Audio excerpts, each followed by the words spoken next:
मृत्युंजय. लेखक शिवाजी सावंत. भाग 141. वाड्यातून बाहेर पडता पडता तो चौकातील पेंगुळणाऱ्या राजहंसाकडे मात्र पाहायला चुकला नाही. पलित्यांच्या धुसर प्रकाशात त्या तलावात पडलेली त्या ऐडदार राजपक्ष्यांची लांबट प्रतिबिंब पाण्यात खळखळ माजवून विरवून टाकावीत असं त्याला वाटलं. झटकन हातातील पुष्कराजमणी धारण करणारी अंगठी काढून त्यानं ती तलावात फेकली. बिंब थरारली, पडछाया हेलावल्या. पेंगुळलेले ते पक्षी क्षणात घाबरून जागे झाले. इतस्तता पायांची वल्ही मारू लागले. तलावात लाटा निर्माण करू लागले. त्यांच्या धावपळीकडे पाहताना तो क्षणभर स्वतःशीच हसला. झपाझप पावलं उचलीत शिबिराकडे येण्यासाठी कुरूंच्या त्या भव्य राजकक्षाच्या प्राकाराचं प्राचीन महाद्वार ओलांडू लागला. महाद्वारात क्षणकाल थांबून त्यानं वृषालीच्या कक्षावर दृष्टी टाकली. एका गवाक्षात त्याच्या सर्वात लहान पुत्राला वृषकेतूला घेऊन वृषाली उभी होती. तो एकटाच कर्णपुत्र युद्धाच्या वणव्यापासून दूर हस्तिनापुरात होता. आपला हात उंचवावा म्हणून त्यानं क्षणकाल चाळवाचाळव केली आणि राजवाड्यासमोरच्या शुभ्रवर्णी आणि एकलग सलग वर चढत गेलेल्या पायदंड्यांवर एकवार दृष्टी खेळून त्यानं हात न उंचावताच महाद्वार ओलांडलं. निग्रहानं आणि अबोध निर्धारानं सरोवरातून बाहेर पडणाऱ्या हत्तीसारखा तो राजवाड्याबाहेर आला. मनात निग्रह बांधून, उंबरठ्यात नाती टाकून. मध्यानरात्रीनंतर तो आपला रथ घेऊन आपल्या शिबिरासमोर कुरुक्षेत्रावर आला. त्याच्या शिबिराच्या दारात उत्कंठतेनं वाट पाहत दुर्योधन उभाच होता. आपला उद्याचा सेनापती चंपानगरीला तर गेला नाही ना, या शंकेनं दुर्योधन त्रस्त झाला होता. पण कर्णाला समोर पाहताच त्याचं मुख पुन्हा उजळून गेलं.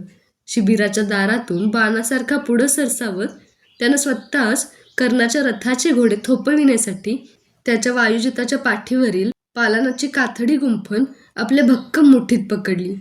धापावणारे घोडे थांबले. फेस पाजरू लागला. उष्ण निश्वास विरू लागले. त्याला रथातून खाली उतरण्या एवढीही उसंत न देता दुर्योधनानं त्याला पुढं होत विचारलं, अंगराज, तुझा सत्यसेन पडला. उद्या तुझ्या रथाच्या सारथ्याचं काय? दुर्योधनाचं धारदार नाक पलितेच्या धुसर प्रकाशातही स्पष्टपणे तरारलेलं दिसत होतं. युवराजा, मला एक कुशल असा प्रामाणिक सारथी दे, म्हणजे उद्या माझा रथ वाऱ्याचाही गर्व हरण करणाऱ्या गतीनं समरांगणावर स्वैर धावताना तुला दिसेल. कुशल सारथी, प्रामाणिक सारथी. आपल्या निरुंद उबऱ्या कपाळावर आठ्यांची रांगोळी रेखीत डाव्या गुबगुबीत उजव्या हाताची वळलेली भक्कम मूठ 2-3 वेळा थडाथड आपटत दुर्योधन विचारमग्न झाला. त्याच्या आठ्यांच्या जाड पन्हाळीत घामाचे पाट दाटले होते. वक्र आणि जाड भुव्या अधिकच वक्र झाल्या. पलित्यांच्या तामसर पिवळट प्रकाशात त्याचं रक्तवर्णी मुख अधिकच उग्र दिसत होतं, भेसूर दिसत होतं. घारे टपोरे डोळे भवितव्याचा वेध घेण्यासाठी संकुचित होऊन मेंदूचे कानेकोपरे गुंडाळीत होते. त्याच्या निग्रही चेहऱ्यावर सुद्धा सूक्ष्मपणे पाहणाऱ्याला चिंतेची काळी छटा स्पष्ट जाणवली असती. कर्णाच्या रथाचं सारथ्य कुठल्या समर्थ योद्ध्याच्या हाती द्यावं या एकाच विचारात तो आपली असंख्य वळणं घेत आलेली जीवन नौकाही पार विसरून गेला होता. त्याच्या भक्कम बाहूवरून नेहमी घरंगळू पाहणारं तलम विणेचं उंची राजवस्त्र, कुरूंचं मौल्यवान उत्तरीय घरंगळून केव्हाच खाली पडलं. नेहमीसारखा भक्कम झटका देऊन ते सावरण्याचं भानही त्याला राहिलं नव्हतं. ते दोघेही क्षणकाल शांतच उभे राहिले, कुरूंच्या राजकक्षातील पाषाण मूर्तीसारखे. अंगराज, खेद मानणार नसशील तर असा एकच योद्धा मला सुचवावासा वाटतो, जो आज सर्व दृष्टींनी तुझ्या रथात सारथ्य करण्यासाठी एकटाच योग्य आहे. दुर्योधनाची पाषाण मूर्ती बोलकी झाली. कोणता? कर्णानं शिरावरचा मुकुट आणि अवजड लोहत्राण काढून ते तबकात ठेवलं. त्याचे कुरल, दाट, सोनेरी केश शरदातल्या पक्ष्यांसारखे विमुक्त विखुरले. भरगच्च मानेला लोहत्राण ठेवताना तीच मोहक वळी पडली. मद्रराज शल्य. दुर्योधनानं आपला बळकट उजवा हात त्याच्या विशाल खांद्यावर चढविला. शल्य? राजा, तू विसरतोस की शल्य हा पांडवांचा मामा आहे, राजमाता माद्री देवींचा सख्खा बंधू आहे. हे युद्ध द्यूतातून निर्माण झालं असलं तरी या निर्वाणीच्या वेळी तरी तू द्यूताचं युद्धात पुन्हा खेळू नकोस. त्यानं आपले कानांकडे निमुळते होत गेलेले निळे डोळे ताणले. सोनेरी कपाळावर आठ्यांचे वेग आखडले. कर्ण, शल्याला या युद्धापूर्वीच मी सर्व राजांहून वेगळी अशी मानाची वागणूक दिलेली आहे. मद्र देशाहून तो कुरुक्षेत्राकडे जायला निघाला होता ते वास्तविक पांडवांना मिळावं म्हणूनच, पण जागजागी त्याच्या मार्गावर वेशी उभारून राजदूत ठेवून त्याला बहुमोल देणग्या देऊन मी त्याला आपल्या पक्षाकडे वळवून घेतलं आहे. युद्धात कुरूंशी एकनिष्ठ राहण्याची त्यानं मर्दिनीची प्रतिज्ञा घेतली आहे. गेले 16 दिवस तो प्राणपणानं निष्ठेनं आपल्यासाठी लढला आहे. वारंवार भीमाला अंगावर घेऊन त्यानं अनेकांना आपलं समर्थ संरक्षण दिलं आहे. विश्वास ठेव, शल्य आता कधीच मागं परतणार नाही. क्षत्रिय पश्चाताप करीत नसतात, परतत नसतात. प्रसंग पडल्यास पावन होण्यासाठी मृत्यूलाही कवटाळतात. तुला माहीतच आहे, नाती ही सामान्यांसाठी असतात, राजांच्यासाठी निराळीच नाती असतात. ती असतात वचन, एकनिष्ठा, रणांगण. त्यानं कर्णाच्या उत्तराची वाटही न पाहता एक जोरदार टाळी दिली.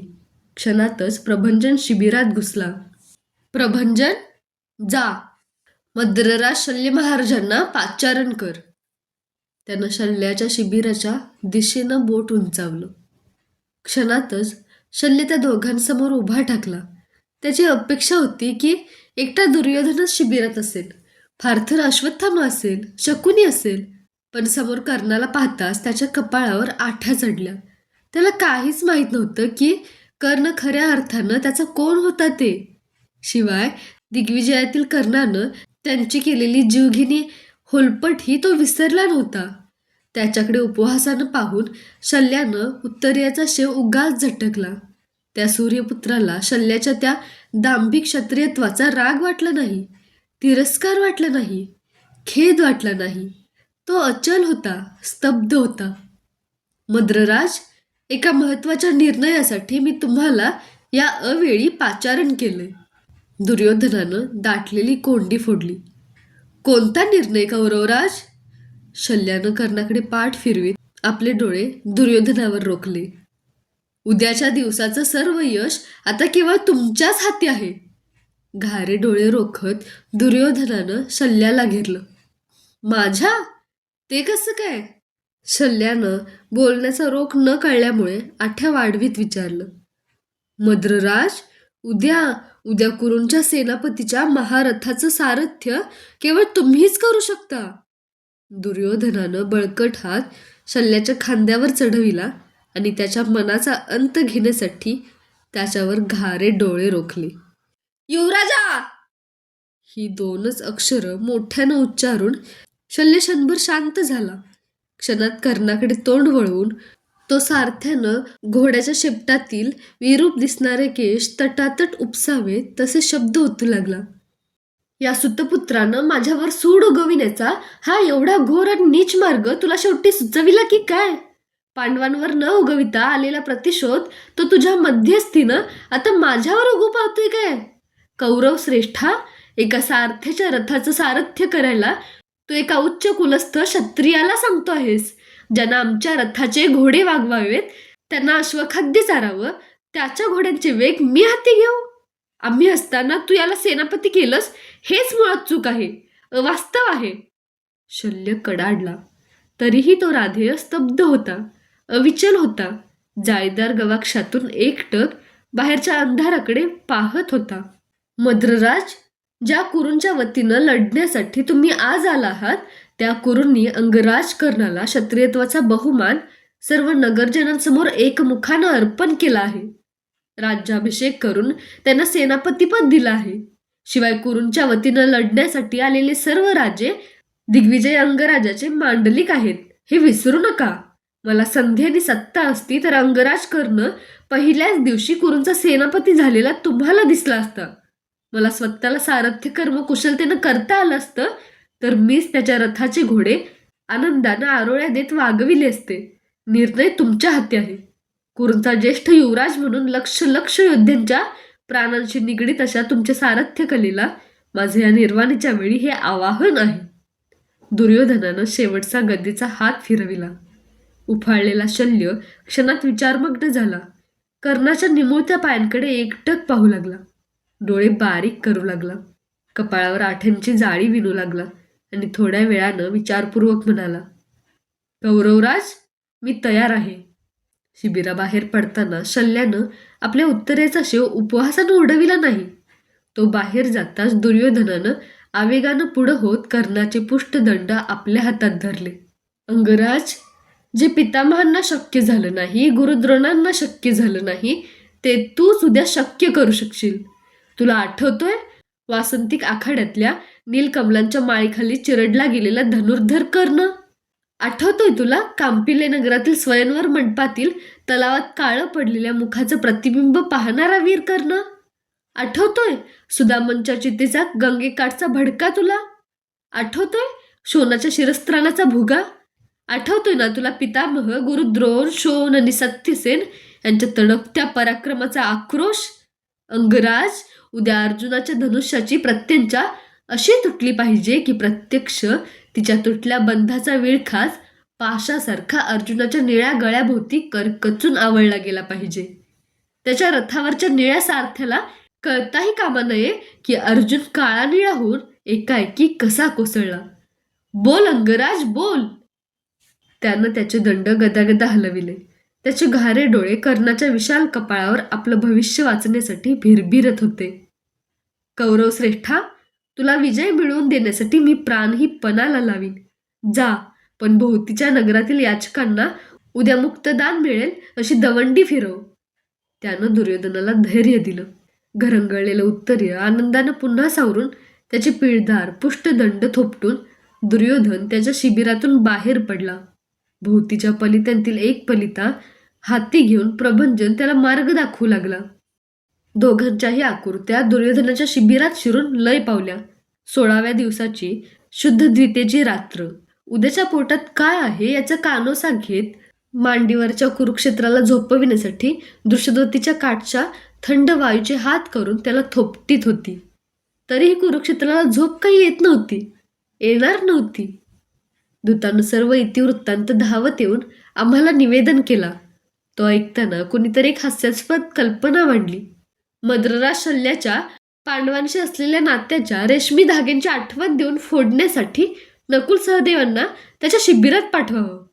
ते शक्य झालं नाही तर निदान शल्याला असं सुचविलं जावं की उद्याच्या युद्धात सारथ्य करताना कर्णाला मर्मभेदी बोलून शल्यानं वारंवार त्याच्या हीन कुलाची त्याला जाणीव करून देऊन कर्णाचा तेजोभंग तरी करावा.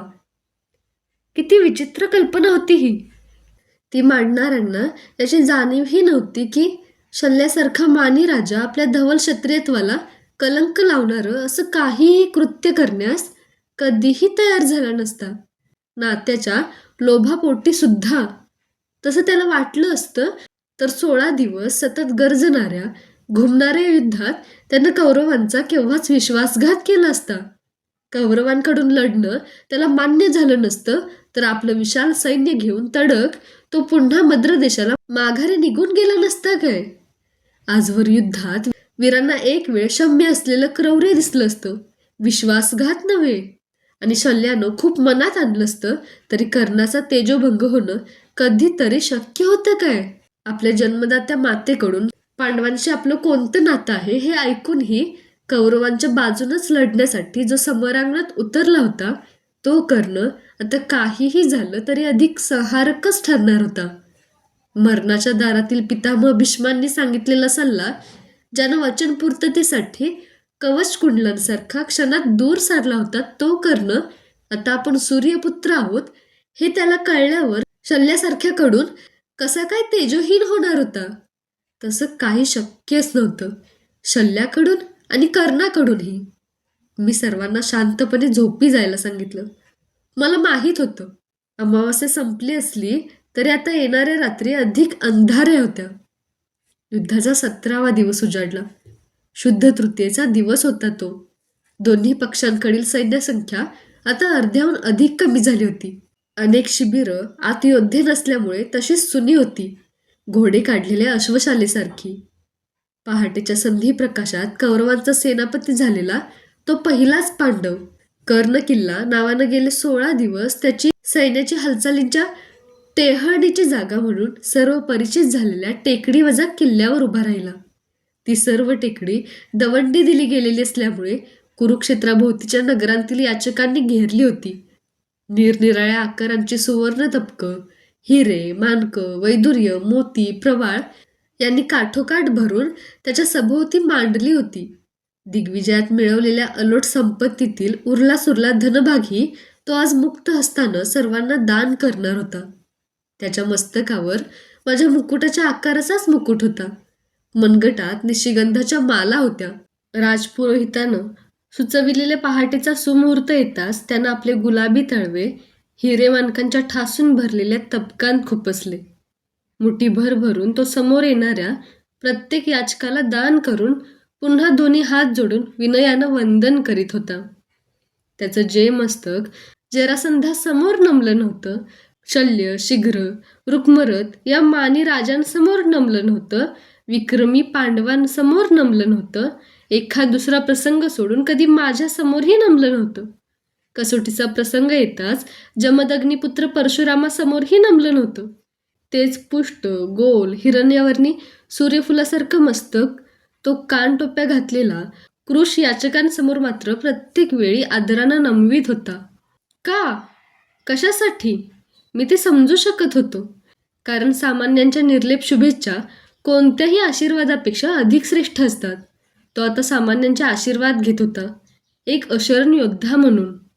त्याचं दानसत्र पूर्ण होत आलं तरी नेहमीसारखा सूर्यकिरणांच्या सोनेरी प्राजक्त फुलांचा सडा काही कुरुक्षेत्रावर पडला नाही. आकाशाचं निळं छत पांढरट भुरक्या ढगांनी झाकाळलं होतं. नेहमी सूर्योदयाबरोबर चित्रविचित्र आवाजांचा कलकलाट करणारे कुरुक्षेत्राभोवती उभ्या असलेल्या कदंब, किकर, मधुक, किंशुक या हिरव्या डेरेदार वृक्षांवरचे पक्षीगण उगाच चोचीतल्या चोचीत घुमत होते. एरवी सूर्योदयाबरोबरची तरतरणारी कुरुक्षेत्रावरची जाड तृणपाती माना टाकून तशीच अर्धवट झोपल्यासारखी मलूल होती. त्यांच्यावरचे शारदीय दवबिंदू चमकत नव्हते, चमकणार नव्हते, कारण वातावरण कुंद होतं.